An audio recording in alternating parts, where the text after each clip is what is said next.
As we all know, endings can make or break any movie of any genre. Get it right and a good film can be elevated to greatness, but screw it up and something promising can be derailed forevermore. Endings are tough nuts to crack then, and horror is certainly no exception, enough that many films in the genre clearly struggle with how to wrap their story up. Over the past year or so, these are the horror films which served up the most shambolic, frustrating, polarizing, and downright what the endings one way or another. Now, it's fair to say that some of these movies are actually still a worthwhile time despite their less than stellar final scenes. But in other examples, the ending was such a misfire that it had a catastrophic impact on the perception of everything that came before it. Some of these endings clearly needed a total rethink because they fundamentally didn't work, while others could have easily been tweaked into shape with a few changes. But across the board, they all concluded their respective stories on a frustrating bum note. I'm Sean Ferrick for What Culture Horror, and here are some of the worst endings in recent horror movies. The Strangers, Chapter 2. The big hook of the Strangers franchise is that we don't know anything about the masked killers.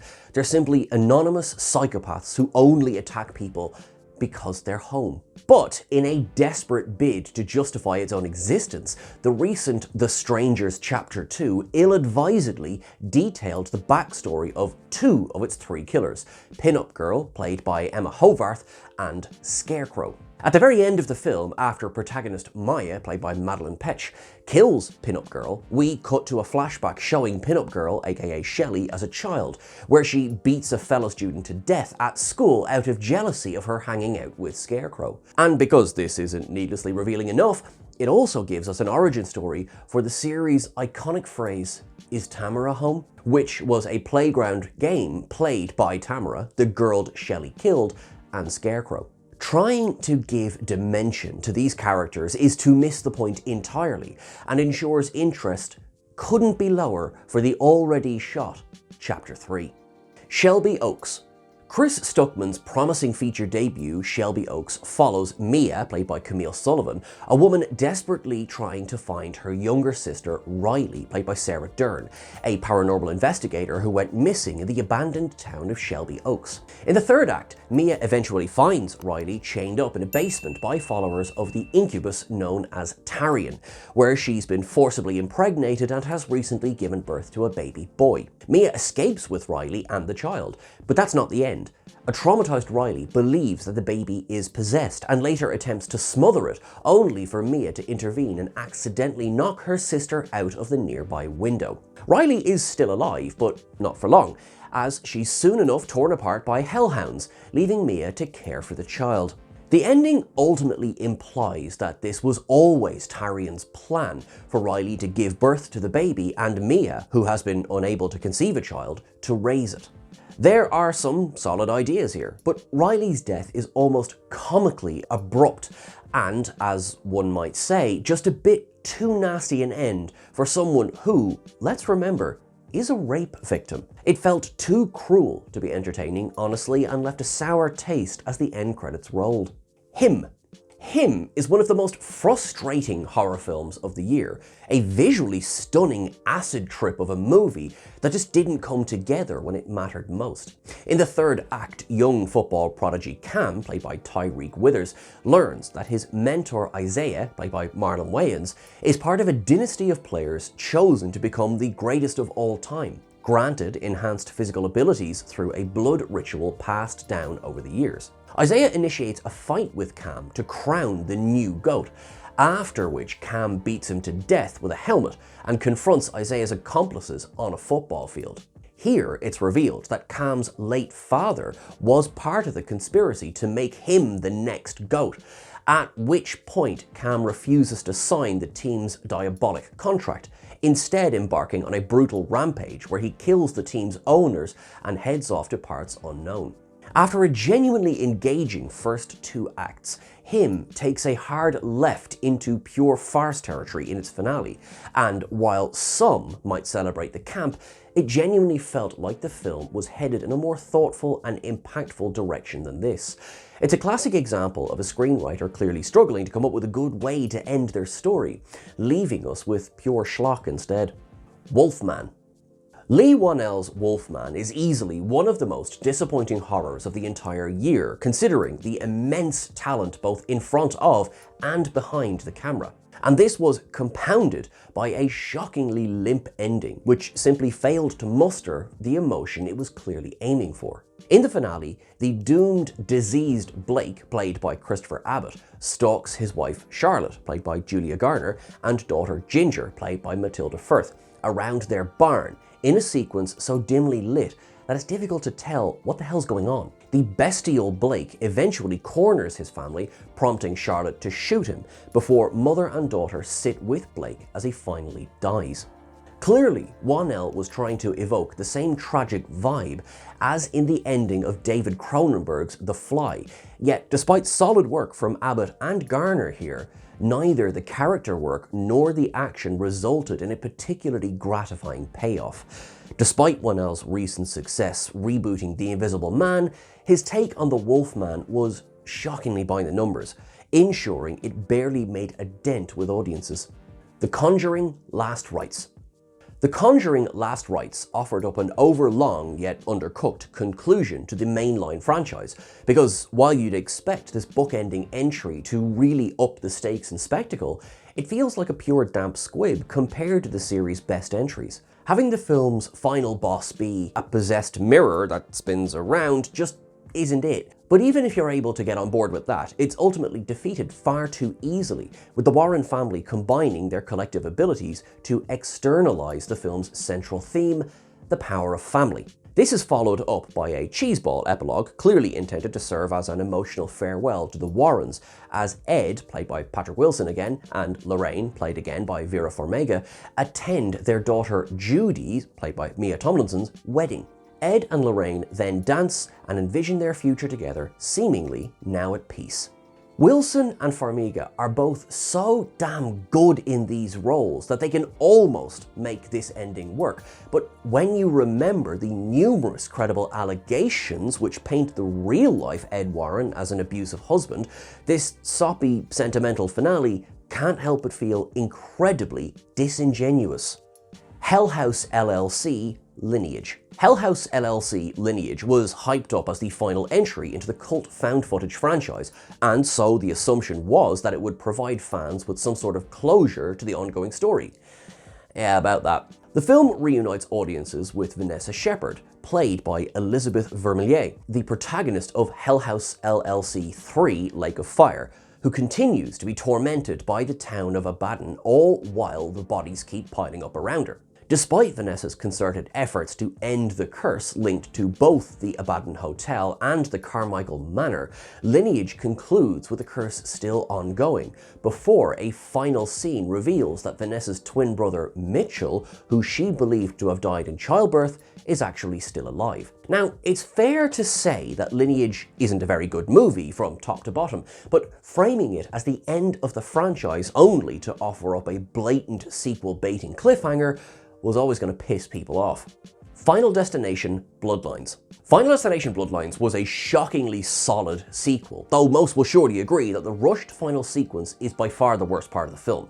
Amid the mayhem, Stephanie, played by Caitlin Santajuana, and Charlie, played by Theo Briones' mother, Darlene, played by Raya Kilstedt, is frantically cut in half by a lamppost, all while Stephanie begins to drown in an overturned, waterlogged RV.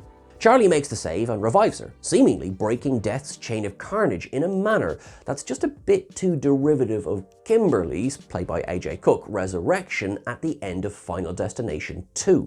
Homage? Perhaps, but the rest of the movie seemed above merely reheating past successes. But the real disappointment comes next, when the big predictable twist is dropped. The father of Charlie's prom date points out that Stephanie technically never died because she didn't enter cardiac arrest before Charlie revived her, meaning the pair are still on Death's list. And, at that moment, a freight train derails in town, the catapulted cargo promptly killing Stephanie and Charlie with some laughably cartoonish CGI gore. Clearing the table isn't exactly a new trick for the Final Destination series, but it was nevertheless disappointing how supremely obvious this ending was to anyone familiar with the prior entries. As a final gotcha twist, it all fell a bit flat. The Home. And the award for most unintentionally hilarious ending of the year must surely go to The Home, the new horror film from The Purge filmmaker James DeMonico. As part of his court-mandated community service, graffiti artist Max, played by Pete Davidson, is forced to work in a retirement home, and after a series of increasingly shady incidents, it's revealed that the home's staff and residents are actually part of a cult. More to the point, they consume a special fluid they drain from the eyes of foster children, such as Max, in order to prolong their lives. What the hell, sure. Max responds to this revelation by consuming a ton of the vitality-given fluid himself, imbuing him with enough strength to embark on a blood-soaked rampage, killing any of the cult's members he encounters in the halls of the home. Watching Pete Davidson stalk and slash his way through the bad guys with a pair of axes is less righteously badass than just extremely funny, aided by some wildly over-the-top gore. On the one hand, this climactic bloodbath is pretty much the only memorable part of the movie, but it's also an absolute clown show that the movie clearly wants you to think is actually cool. Fear Street, Prom Queen. Fear Street, Prom Queen marked a major step down from the original Fear Street trilogy, in large part because its killer reveal was so flatly predictable. It's eventually revealed that the main killers are, surprise, surprise, played by the two most famous cast members. Chris Klein and Catherine Waterson, who play married couple Dan and Nancy Falconer, are eventually outed as the masked culprits, their motivation being to secure the title of Prom Queen for their daughter Tiffany, played by Fina Straza, while stopping her main rival Laurie, played by India Fowler, at any cost. Oh, and Tiffany's also in it for good measure. The two main killers being the most predictable choices imaginable is one thing, but the resulting confrontation where Dan is arrested and Laurie kills both Nancy and Tiffany isn't up to much. There's nothing particularly fun or clever about any of this, confirming beyond any doubt that Prom Queen can't hold a candle to Lee Janiak's 3 prior Fear Street movies. Coyotes. Coyotes is a totally watchable horror comedy revolving around a couple, Scott, played by Justin Long, and Liv, played by Kate Bosworth, who find their house in the Hollywood Hills invaded by a pack of bloodthirsty coyotes. The film has one big problem throughout though, and one that's especially apparent in its finale, the blatant use of AI to bring the coyotes to life. While it's expected that a film like this would use digital doubles in favor of real animals, the coyotes here have such a distinctive AI-produced aesthetic that ultimately proves wildly distracting. The generically airbrushed look aside, the limitations of AI effects also mean that the coyotes aren't actually shown doing a whole lot movement-wise, presumably just whatever the filmmakers could coax the AI model into pumping out. Furthermore, the coyotes actually look somewhat inconsistent from shot to shot, leaving a sour taste by the time Scott and Liv finally triumph over the beasts and make their escape. Opus. A24's Opus revolves around journalist Ariel, played by Ayo Edebiri, who is invited to the remote compound of reclusive pop star Alfred Moretti, played by John Malkovich, for a listening party of his much-anticipated new album. It won't surprise many to learn that Moretti is actually running a cult, and at the end of the film, he and his followers appear to commit ritualistic suicide by drinking poisoned champagne. A captured Ariel is able to escape before being force-fed the laced fizz, and we then cut to an epilogue set 2 years later, where she's written a book about the incident.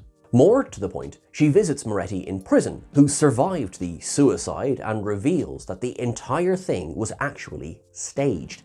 None of his followers died, but each has instead disappeared and inserted themselves into society at various levels to help surreptitiously spread the teachings of his cult. Moretti also reveals that he always planned for Ariel to escape, knowing full well that she'd write a book about it and inadvertently bring Moretti to the attention of millions more people. While the commentary on the media's complicity in propping up monsters had potential, this all feels way too smugly contrived to actually make much sense. The hyper-convoluted master plan shtick is way too played out in 2025, as this misfire of an ending categorically proved. Black Phone 2. Black Phone 2 is a passable, albeit unnecessary sequel, which at least serves up an amusingly over-the-top climax, where the serial killer known as the Grabber, played by Ethan Hawke, attacks Gwen, played by Madeline McGraw, Finney, played by Mason Thames, and co. out on the ice. But they manage to rob the Grabber of his power by locating the corpses of the boys he murdered decades prior, whose freed spirits then drag him into the icy depths of the frozen lake, killing him again. This seems like a fine enough ending, but the film picks back up the next day, where Gwen hears a call from the camp's disused payphone, and upon answering, the caller is revealed to be her late mother, Hope, Anna Lore, who was another of the Grabber's murder victims. Hope gives her love to Gwen and Finney before saying farewell, yet as well-intended as this scene was, having the kids' mother straight up call them from heaven to wish them well was just a step too corny. It felt like it belonged in an entirely different movie, not one featuring a Freddy Krueger-esque dream-faring serial killer who happens to be weirdly good at ice skating. 28 years later. Few recent horror movies have ended in a fashion as divisive as 28 Years Later, a thoroughly entertaining sequel which wraps up with such a mind-bogglingly discordant final scene that it derailed the entire endeavour for many. After young Spike, played by Alfie Williams, mourns his late mother Isla, played by Jodie Comer, he safely delivers the uninfected baby he's been carrying off at the village before venturing out again, leaving a message for his father Jamie, played by Aaron Taylor Johnson, that he'll return when he's ready. 28 days later, Spike is assailed by a pack of the infected, only to be rescued by Sir Jimmy Crystal, played by Jack O'Connell, and his gang of blonde-haired, tracksuit-clad soldiers, each of them clearly styled after infamous UK TV personality Jimmy Savile. But this sequence crucially and bafflingly breaks with the established tone of the movie, the Savile gang flipping around and slicing up the infected with swords set to a heavy metal cover of the Teletubbies theme. As bold as it was, for many it was simply too silly and tonally divorced from everything up to that point,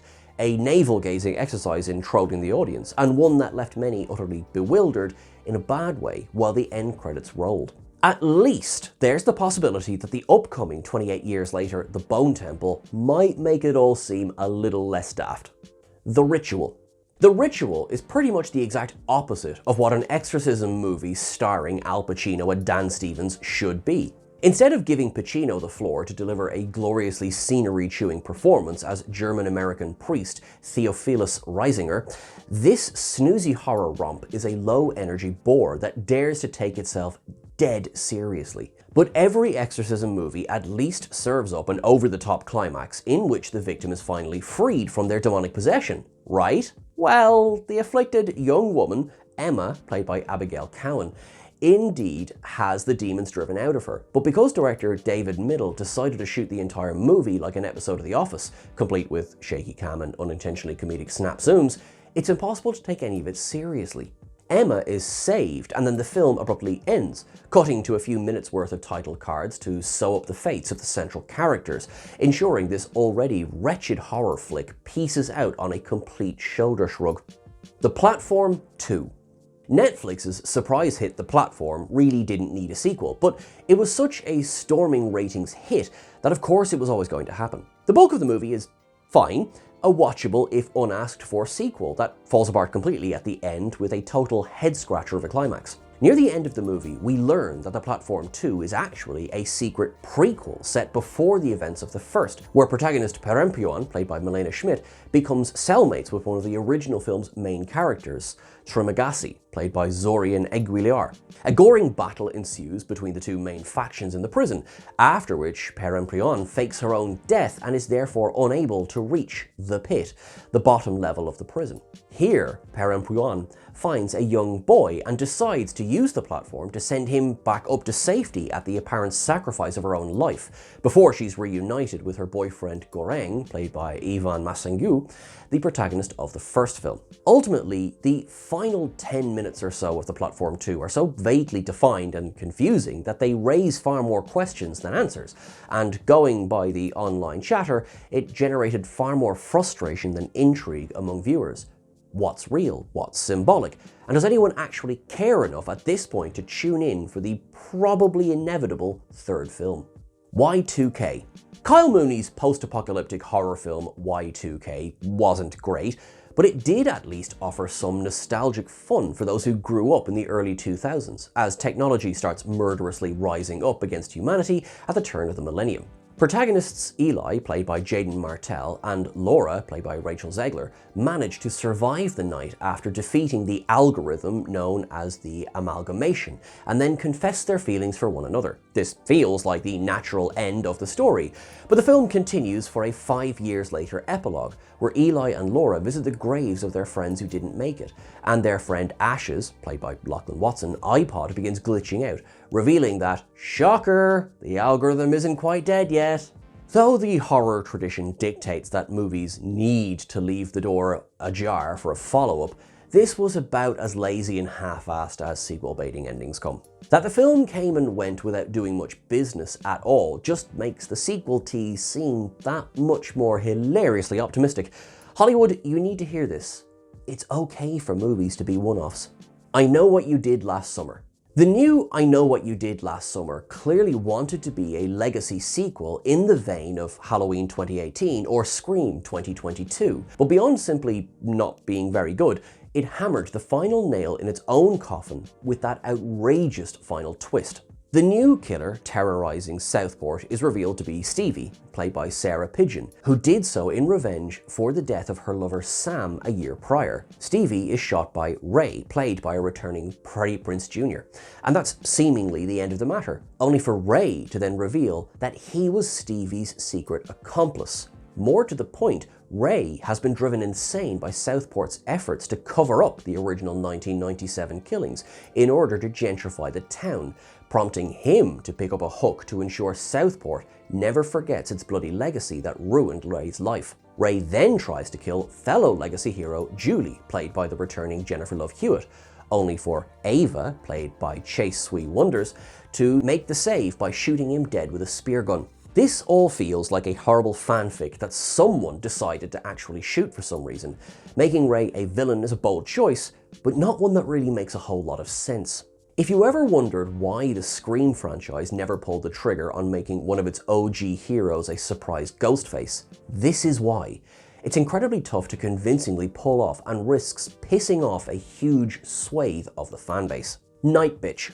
Nightbitch, an adaptation of Rachel Yoder's novel of the same name, had enormous potential to be one hell of an acting showcase for Amy Adams, who plays an overworked, underappreciated mother who becomes convinced that she's turning into a dog. But writer-director Marielle Heller ultimately toned down the more surreal and off-the-wall aspects of Yoder's novel, and this is especially disappointingly true of its ending. The source material ends with the mother staging a strange, gruesome performance art piece while transformed into a dog, but the film replaces this with a more demure art exhibit where the mother doesn't transform. Seemingly in an attempt to serve up a more palatable ending for casual audiences, we're not only deprived of the transformation, but the mother reunites with her husband, played by Scoot McNairy, with whom she has a second child, concluding the film on a strangely sentimental note relative to the story's conceptual weirdness. Fans of the book mostly hated the changed ending, while even those entirely new to the story likely found it a bit too cloying and lifetime for its own good. The Hand That Rocks the Cradle.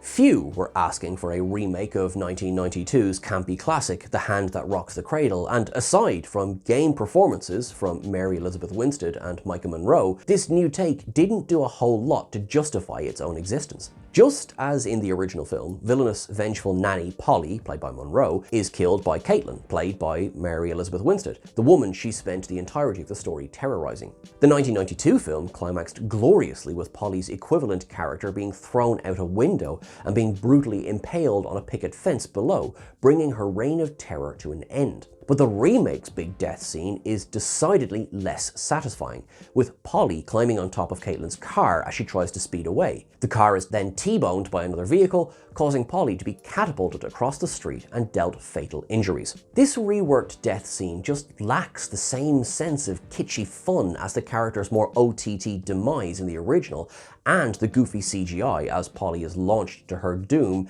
makes it difficult to take seriously. War of the Worlds. Amazon's new Screen Life take on War of the Worlds is quite arguably the worst film of 2025 and one of the worst films of the entire 2020s so far. A poorly crafted, laughably inept attempt to give a classic story a fresh coat of paint. In the finale, surveillance expert Will, played by Ice Cube, manages to save the day after using code cooked up by his genius daughter Faith, played by Iman Benson, to shut down the surveillance system known as Goliath, in turn also wiping out the alien threat. Here's the kicker though, the code is delivered to Mark by Faith's Amazon delivery driver Mark, played by Devin Bostick, who uses an Amazon Prime Air delivery drone to get the flash drive to Will's location. As on-the-nose product placements go, it's as nauseating as it is hilarious.